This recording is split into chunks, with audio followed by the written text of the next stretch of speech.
मेरी कोविड से बहुत फटती है, ठीक है, मतलब मुझे 2 बार हो चुका है, मैं वैक्सीनेटेड भी हूँ, फिर भी मेरे आसपास कोई छींक दे तो मैं डर जाता हूँ थोड़ा। तो मैं कोशिश करता हूँ कि मैं लड़कियों के आसपास रहूँ, क्योंकि लड़कियां बहुत तमीज से चीखती हैं। हाँ? नहीं, कुछ तो चीखती नहीं, वापस अंदर ले जाती हैं, ये रोक लेती हैं, कुछ पावर्स होती हैं इनमें यार। मेरी एक फ्रेंड है, उसको छींक आती है, वो जोन में ही चली जाती है, 1 सेकेंड।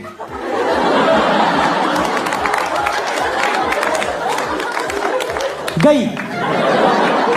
मैं क्या आत्मा बुलाई थी क्या?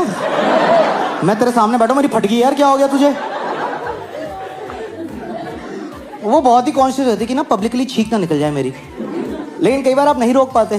तो एक बार हम एक रेस्टोरेंट में बैठे थे, करती, मैं क्या हो गया, मैं खुल के छींक, फेफड़े फट जाएंगे तेरे, ये आंखों के डेले बाहर आ जाते हैं भाई छींक रोकने से। और वो इसमें भी एम्बैरेस हो गई है, sorry, oh god, oh father, I have sinned.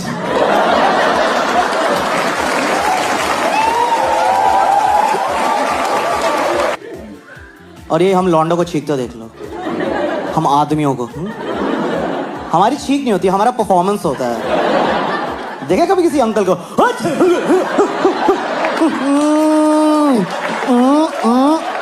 Hariom Mata Rani रक्षा करे।